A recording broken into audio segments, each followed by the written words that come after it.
की कोशिश की कि पिट का अगर हमारा मामला सक्सेसफुल हो जाता है तो हमें एडिशनली एक ग्राउंड मिल जाता है फाइनेंशियल इन्वेस्टिगेशन के लिए। अगर वो कॉम्पिटेंट अथॉरिटी ने ऊपर हमारा जो है क्वेश्चन नहीं किया है, हमारा 30 डे पे वो ठहर जाता है ऑर्डर, तो एडिशनली एक ग्राउंड होता है हमारे पास कि उस पर्सन के अगेंस्ट में जिसके अगेंस्ट में पिट एनडीपीएस सक्सेसफुल रहा है तो उसके अगेंस्ट में हम फाइनेंशियल इन्वेस्टिगेशन भी स्टार्ट कर सकते हैं।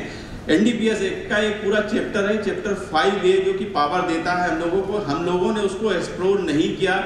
अगर आप देखेंगे कि जो बीएनएसएस आने से पहले जो है दिल्ली मतलब किसी भी इन्वेस्टिगेटिंग एजेंसी को कोई पावर नहीं थी।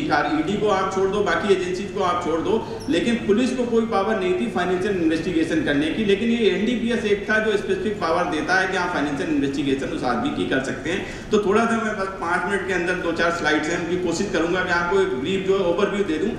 डिटेल में जाने का ज़्यादा टाइम है नहीं, लेकिन स्लाइड्स में बना के लाया था, लेकिन उतना टाइम हमारे पास नहीं है तो हम ज़्यादा डिटेल में उन चीज़ों की नहीं जाएंगे। ये किस पे एप्लीकेबल होता है? कोई भी आदमी जिसका 10 साल से ऊपर का एनडीपीएस एक्ट का कन्विक्शन हो रखा हो, उसके ऊपर जो है हम लोगों को पावर है कि फाइनेंशियल इन्वेस्टिगेशन हम उसकी कर सकते हैं। कोई भी आदमी जो सिमिलर अफेंस में, ना केवल यहाँ बल्कि अगर आउट ऑफ इंडिया भी अगर उसका कन्विक्शन किसी और कंट्री में हो रखा है, एनडीपीएस से कोई सिमिलर एक्ट है, हर कंट्री के अपने अपने एक्ट हैं, तो वहाँ भी अगर उसका कन्विक्शन हो रखा है तब भी इंडिया में हम उसके अगेंस्ट में फाइनेंशियल इन्वेस्टिगेशन कर सकते हैं। तीसरा है इसका एक ग्राउंड है कि जो 10 साल या 10 साल से अधिक के पनिशमेंट की किसी उसमें जो है अरेस्ट हो रखा हो या जिसके अगेंस्ट में वारंट भी अगर इशू हुआ है, तब भी हम फाइनेंशियल इन्वेस्टिगेशन उस आदमी के अगेंस्ट में कर सकते हैं।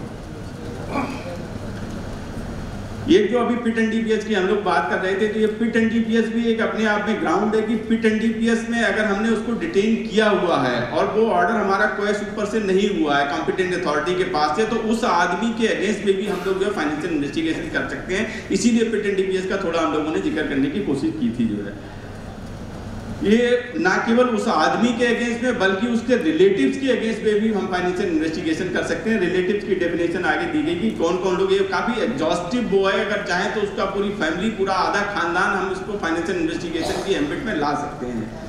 उसके एसोसिएट जो हैं, एसोसिएट भी इस कैटेगरी में आ जाते हैं। उसके होल्डर ऑफ एनी प्रॉपर्टी, जो एक्स आदमी के बिहाफ पे कोई बाई आदमी अगर प्रॉपर्टी को होल्ड कर रहा है, जो बेनामी ट्रांजैक्शन की वो होल्ड कर रहा है, तो उसके अगेंस्ट पे भी हमारे पास पावर है कि हम उसकी फाइनेंशियल इन्वेस्टिगेशन कर सकते हैं।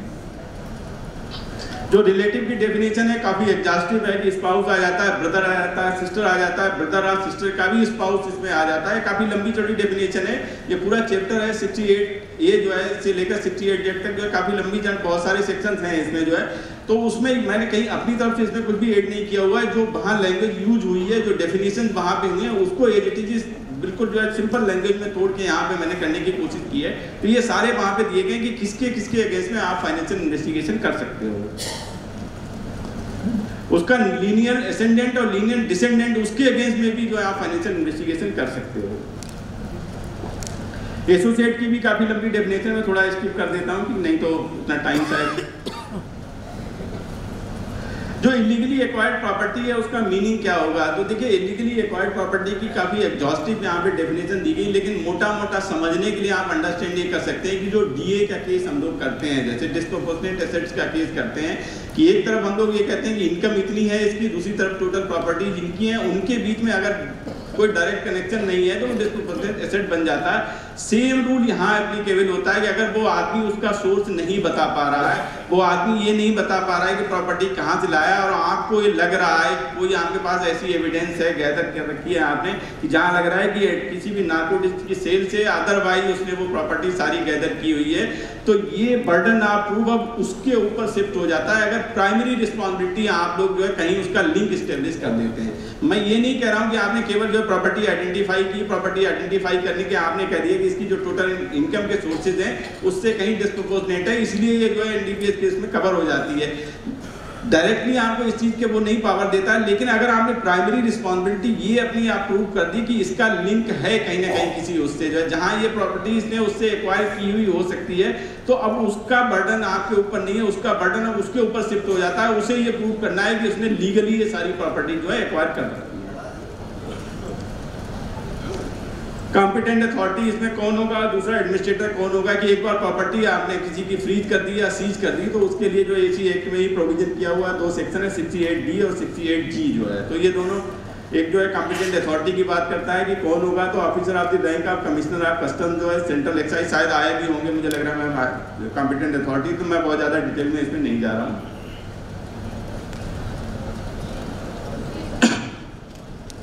जी मैम,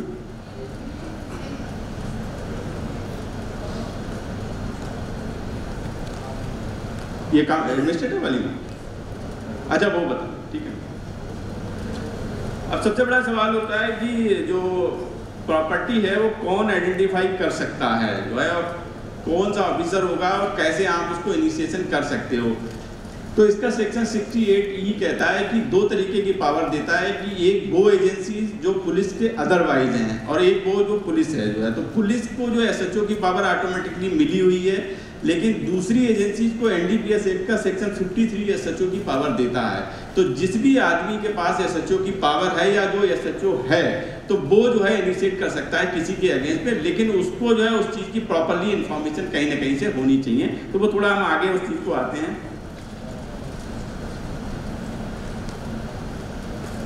इंक्वायरी आपने कंडक्ट कर ली, इंक्वायरी कंडक्ट करने के बाद आप फ्रीजिंग का या सीजिंग का ऑर्डर जो है उसका चाहे तो जो है निकाल सकते हैं। ये पावर उसकी आपने कैसे करना है वो थोड़ा डिटेल में है, आगे मैं उस पर आता हूँ। 48 घंटे के अंदर अंदर कोई प्रॉपर्टी आपने फ्रीज की या कोई प्रॉपर्टी सीज की तो 48 आवर के अंदर अंदर आपको कॉम्पिटेंट अथॉरिटी को बताना होगा और 30 दिन के अंदर उस कॉम्पिटेंट अथॉरिटी को उस पर ऑर्डर पास करना होता है। फाइनेंशियल इन्वेस्टिगेशन में क्या क्या चीज़ आप कर सकते हो, तो ये सारे काम कर सकते हो। FIR दर्ज करने की कोई ज़रूरत नहीं है आपको, अदरवाइज भी जो है एक पावर देता है। कभी इस चीज़ से कंफ्यूज मत होना है कि FIR होना मस्ट है। FIR की कोई रिक्वायरमेंट नहीं है, आपके पास इंफॉर्मेशन होनी चाहिए। इंफॉर्मेशन के बाद आपका खुद का सेटिस्फेक्शन होना चाहिए। अगर आपको ये सेटिस्फाइड है कि हाँ इन्फॉर्मेशन प्रॉपरली आई हुई है और इसने जो है इलीगल प्रॉपर्टी एक्वायर कर रखी है, अब वो सेटिस्फेक्शन आपने रिकॉर्ड कर रखा है, तो वो आपको पावर देता है कि आप फाइनेंशियल इन्वेस्टिगेशन उसके अगेंस्ट पे कर सकते हो। FIR कोई प्री रिक्वायरमेंट उस चीज़ की नहीं है। ये हो सकता है कि कोई FIR आपने रजिस्टर की, उस FIR में ही आपको ये पता चलता है कि इसने प्रॉपर्टी एक्वायर कर रखी, तो साइमल्टेनियसली आप कर सकते हो, लेकिन प्री रिक्वायरमेंट नहीं है कि FIR होना जरूरी है। अदरवाइज इन्फॉर्मेशन आपके पास हो सकती है उस चीज़ के वजह। ये सारे काम आप कर सकते हो, सर्विलेंस कर सकते हो, ऑब्जर्वेशन कर सकते हो, एनालिसिस, इंटरव्यू, एविडेंस, ये सारे NDPS एक्ट में ही है, सेक्शन से दिए हुए हैं। वहीं से कॉपी मैंने की हुआ है, अपनी तरफ से नहीं लिखा हुआ है। सोर्सेज ऑफ इन्फॉर्मेशन क्या होंगे? इंडिविजुअल रिकॉर्ड्स हो सकते हैं, पब्लिक एजेंसीज के रिकॉर्ड हो सकते हैं, जहाँ इनकम टैक्स से, बिल्डिंग से, रजिस्ट्रार से, RTO से, जहाँ व्हीकल्स हैं, गाड़ियाँ हैं, कुछ भी आप कर सकते हो। बहुत वास्ट पावर आपको इस उसमें दी हुई है। फाइनेंशियल इंस्टीट्यूशन से, क्रेडिट कार्ड से, स्टॉक एक्सचेंज से, इनसे सब जगह से भी जानकारी आप ले सकते हो। ये थोड़ा सा मैंने उसको प्रॉपर वो करने की कोशिश की है कि कैसे हम लोग चाहें तो अपनी इंटरनल उसके लिए जो है उसकी जो इंक्वायरी है उसको डिवाइड कर सकते हैं। तो अगर हम चाहें तो ये 7 स्टेजेज में जो है अपनी इंक्वायरी को जो है डिवाइड कर सकते हैं। ट्रिगर पॉइंट होगा कि जब थोड़ा डिटेल में ही आपको इस चीज़ को बता दें। ट्रिगर पॉइंट मतलब पहला जहाँ आपको खुद को कोई इन्फॉर्मेशन आती है, आप अपने आप को सेटिस्फाई करते हैं, आपको लगता है कि हाँ इसने एक्वायर कर रखी है, जो आपको इंक्वायरी करनी है आप जब वो कंडक्ट कर लेते हो, फिर आप सेटिस्फाई हो जाते हो हमें फर्दर जो है इस पर जो है आगे बढ़ना है, तो आपकी फर्स्ट स्टेज कंप्लीट हो जाती है। सेकेंड स्टेज होती है कि उसके एसोसिएट्स और जो रिलेटिव्स वगैरह हैं उनका आइडेंटिफिकेशन, क्योंकि ये बात जो मैंने पहले भी आपको बताया कि ना केवल उस आदमी की बल्कि उसके आसपास जो आदमी जुड़े हुए हैं उनकी भी आप इन्वेस्टिगेशन कर सकते हो। तो वो आपको आइडेंटिफाई करना है कि कौन कौन आदमी है जो इससे जुड़े हुए हैं। स्टेज 3 में आप शॉर्ट लिस्टिंग कर सकते हो। आपने 10 आदमी स्टार्टिंग में जो आइडेंटिफाई किए, बाद में आपने शॉर्ट लिस्ट कर लिए कि नहीं भाई 10 आदमी नहीं है, 7 आदमी तो ऐसे ही उसके केवल 3 या 4 आदमी हैं जो इसके क्लोजली जो है उसमें काम कर रहे हैं। इसके नेक्स्ट स्टेज जो ज़्यादा इंपॉर्टेंट है वो ट्रेसिंग का है कि एसेट्स को आपको ट्रेस करना है। जैसे मैंने ऊपर आपको बताया कि आप कहीं से भी कर सकते हो, चाहे स्टॉक एक्सचेंज में उसने लेकर प्रॉपर्टी खरीद रखी है, गाड़ियाँ खरीद रखी हैं, बिल्डिंग बना रखी है, तो इन सारे डॉक्यूमेंट्स आप जिस चीज़ से चाहो वहाँ से जो है एक्ट आपको पावर देता है, उनको आप नोटिस इशू करके वहाँ से डॉक्यूमेंट ले सकते हैं और अपनी इन्वेस्टिगेशन को या इंक्वायरी को कैरी ऑन कर सकते हैं। मीडियम क्या होगा? जैसे मैंने आपको बताया कि इन सारी एजेंसी से, इन सारी जगह से आप जो है चाहें तो वो कर सकते हैं। स्टेज 5 जो है जब एक बार आइडेंटिफाई होता है, जब जीरो डाउन आप कर लेते हो कि कौन कौन सी प्रॉपर्टी हैं जो टेंटेड प्रॉपर्टी हैं, तो एक बार वो आइडेंटिफाई करके उनके डॉक्यूमेंट्स आप कलेक्ट कर लेते हैं और इसके बाद ये नेक्स्ट स्टेज आती है कि रिकॉर्डिंग आपकी डिटेल जो है उन सारी चीज़ों की डिटेल आपको करनी है। प्रॉपर्टी है तो किसके नाम पे है, कहाँ है, कब खरीदी गई, किसने खरीदी, पैसा कैसे दिया गया, ऑनलाइन पैसा गया है या कैश में पैसा उसको दिया हुआ है, ये सारी डिटेल जो है आपको एक बार इकट्ठी करनी होगी। इसके बाद जो स्टेज 7 आती है कि फ्रीजिंग या सीजिंग का ऑर्डर जो है, अगर प्रॉपर्टी कोई ऐसी है जिसको आप सीज कर सकते हो तो आप सीज कर सकते हो, बाकी प्रॉपर्टी है जो आपको सीज नहीं कर सकते हो तो फ्रीजिंग ऑर्डर आप निकाल सकते हो, उन एजेंसी को लिख सकते हो। अगर कोई वैसी प्रॉपर्टी है, मोबाइल प्रॉपर्टी है, तो जहां उसकी रजिस्ट्री हो सकती है, पॉसिबिलिटी है, तो उस एजेंसी को आप लिख सकते हो भाई इसकी कोई जो है रजिस्ट्री ना की जाए। जो ये 2 जजमेंट है मैं लेके आया था, बहुत ज़्यादा बोले रीजन टू बिलीव, जो मैंने आपसे कहा कि सबसे ज़्यादा इंपॉर्टेंट इसमें चीज़ है कि जब आपको फर्स्ट इन्फॉर्मेशन मिलती है या किसी केस की आप इन्वेस्टिगेशन जब कर रहे हैं तो जो रीजन टू बिलीव होता है वो थोड़ा सा इंपॉर्टेंट है कि आपको जो है उस चीज़ पे थोड़ा सा फोकस करना है और आपको राइटिंग में वो चीज़ रिकॉर्ड करनी है कि इन्फॉर्मेशन कहाँ से मिली, कैसे मिली। इन्फॉर्मेंट का नाम आपको नहीं बताना है, लेकिन इन्फॉर्मेशन की जिस्ट आपको लिखनी है और खुद का सेटिस्फेक्शन आपको एक बार रिकॉर्ड करना है, क्योंकि ये भी थोड़ा सा चीज़ जो है किसी आदमी के अगेंस्ट में आपको एक बहुत बड़ी पावर देता है, लेकिन साथ साथ में रिस्पॉन्सिबिलिटी भी आपको दे रहा है कि आपको खुद को सेटिस्फाई करना है। रीजन टू बिलीव आपको जो है वो एक बार कहीं ना कहीं रिकॉर्ड करना होगा, इसके बाद फर्दर आप जो है वो कर सकते हैं। मैंने इसलिए जल्दी जल्दी करने की कोशिश की। अब इन दोनों ही एक्ट को लेके, एनडीपीएस एक्ट को लेके, पिट एनडीपीएस एक्ट को लेके, एनडीपीएस का वो है या पिट एनडीपीएस का कोई चीज़ आप पूछ सकते हो। दूसरा एक हमारे नारकोटिक्स कंट्रोल ब्यूरो से मैं अपने सुपरिटेंडेंट हैं प्रदीप जी, उनको साथ लेके आया हूँ। इन्होंने एक बड़ा अच्छा सा मैटर किया हुआ है पंजाब में। अगर आपके पास मैम परमिट करेंगे, टाइम होगा तो मैं डेमोन्स्ट्रेट करा देता हूँ, अगर नहीं टाइम है तो कोई बात नहीं, मैं क्वेश्चन आंसर लेके खत्म कर देता हूँ इसको। नहीं अगर टाइम है मैम तो ठीक है, नहीं तो पहले बात इस पे दोनों पे पिट एनडीपीएस या इस पे कोई भी आप क्वेश्चन ठीक है। हाँ, एक बार आप पूछ लीजिए, कोई बिल्कुल फ्री होकर पूछ लीजिए, कोई इशू नहीं है। मैं आपका इंटरनल नहीं, आप ही का आदमी हूँ, कोई बाहर किसी एजेंसी से नहीं आया हुआ, तो बिल्कुल आप फ्री जो है अपने आप को रख सकते हैं। कोई भी चीज़ पूछना चाहें, पिट एनडीपीएस को लेके पूछना चाहें या एनडीपीएस एक्ट को लेके पूछना चाहें या फिर जो है इसका जो फाइनेंशियल इन्वेस्टिगेशन है इसको लेके पूछना चाहें। हो सकता है कुछ चीज़ मुझे ना भी पता हो, इसलिए प्रदीप जी हैं जो है जो जिन्होंने लाइव कई सारे केसेस किए हुए हैं नारकोटिक्स में रहते हुए, तो अगर मैं नहीं भी बता पाऊंगा तो हमसे ज़्यादा बेटर शायद वो बता पाएँ।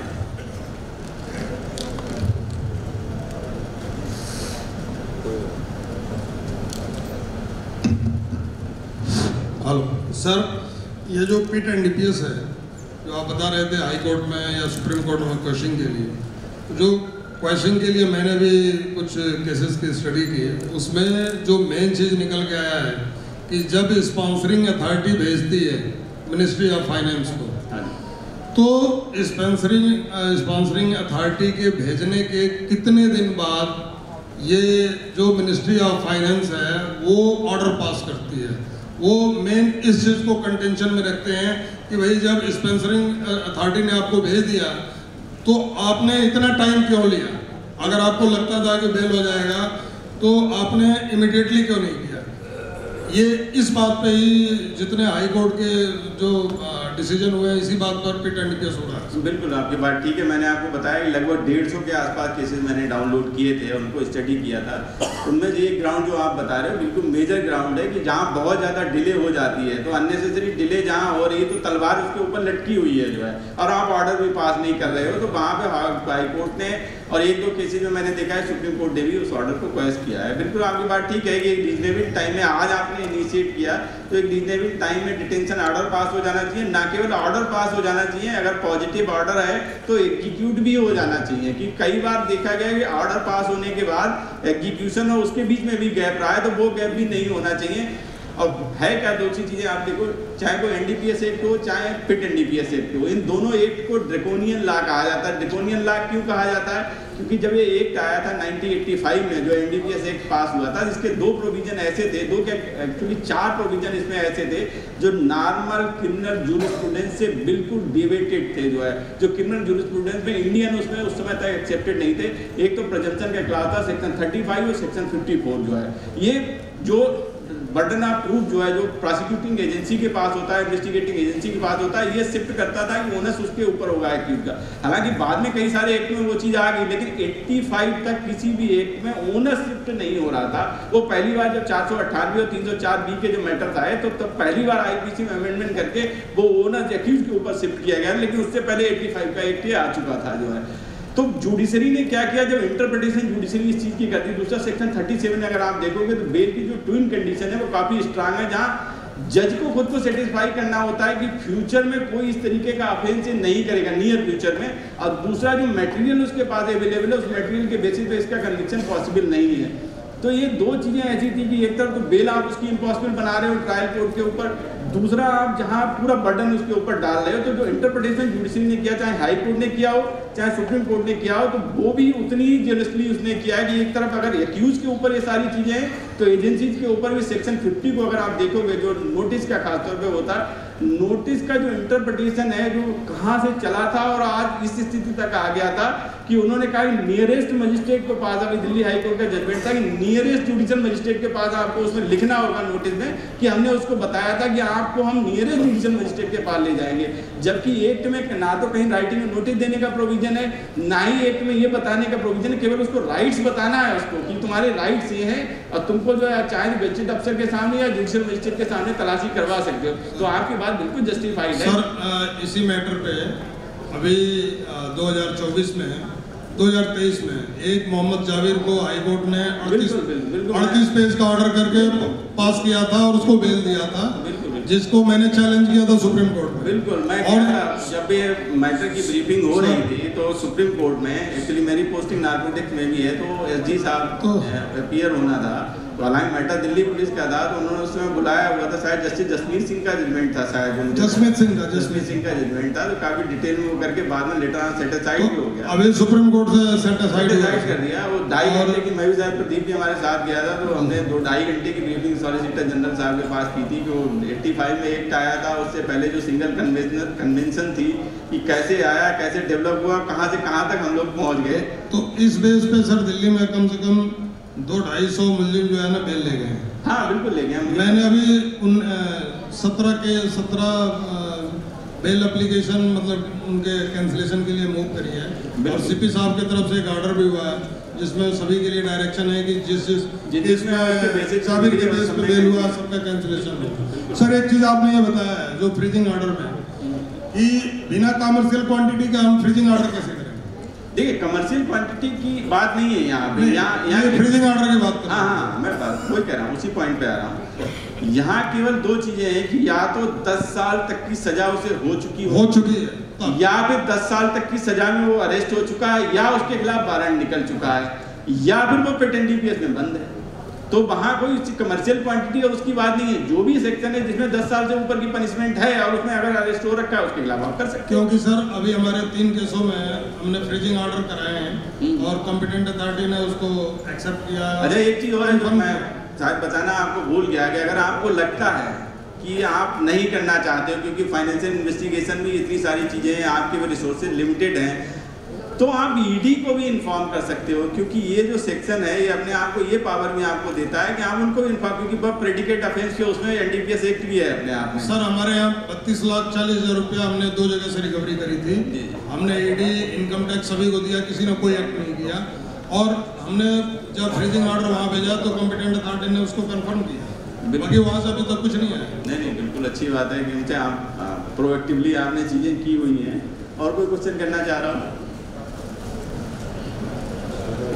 मैम ईडी एक बड़ी अमाउंट होता है तब लेता है, क्योंकि आपको प्राइमरी रिस्पॉन्सिबिलिटी कहीं ना कहीं वो करनी पड़ेगी कि जहां आपने देखा कि भाई 10 करोड़ 20 करोड़ की प्रॉपर्टी आपने आइडेंटिफाई कर दी, फिर इन्फॉर्म करोगे तो ईडी ले लेगा। लेकिन आप 2 लाख 4 लाख 5 लाख इन्फॉर्म करोगे तो ईडी नहीं लेगा, क्योंकि वो भी उनकी अपनी कुछ कंस्ट्रेंट्स हैं, क्योंकि मैन पावर वहाँ भी लिमिटेड है, तो उन्हें भी प्रायोरिटाइज केसेस को करना पड़ता है कि कौन से लेने हैं कौन से नहीं लेने हैं। कोई और कुछ पूछना चाह रहा हूँ? जी मैम।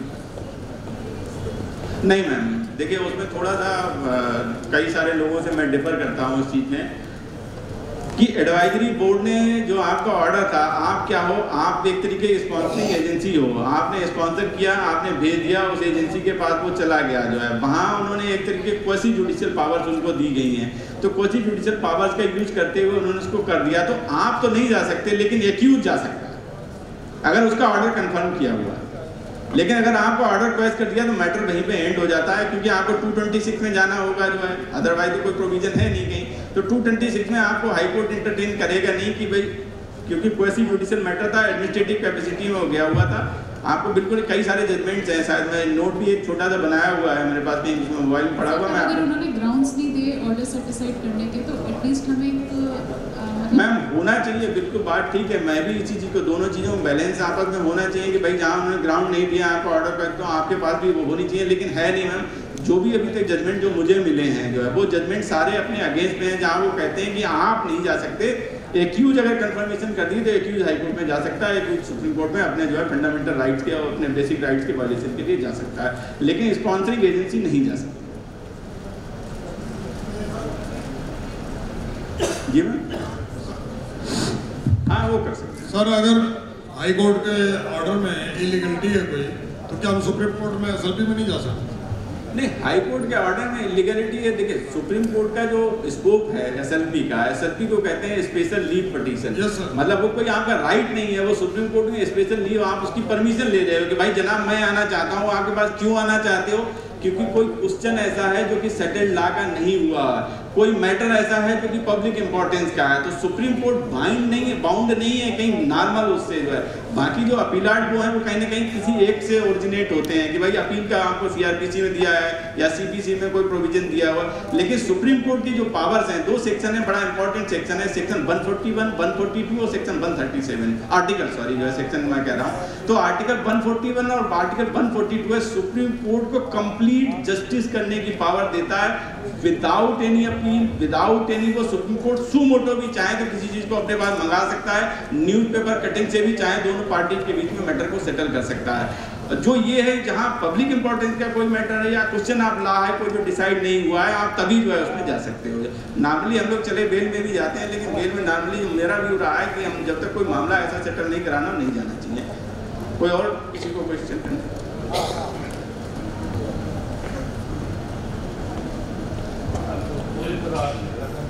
थोड़ा समय का कंस्ट्रेंट था, सॉरी फॉर दैट, जो है थोड़ा डिटेल में लेके आया था। Thank you.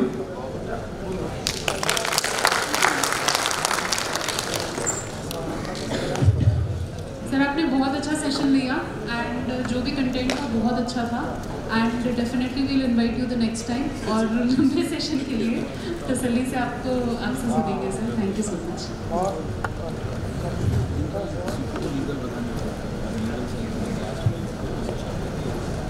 Thank you sir. Out of thanks जिसकी क्राइम इससे पूर्व तो मैडम से रिक्वेस्ट करूँगा कि सर प्लीज मोमेंटो और गिफ्ट लेके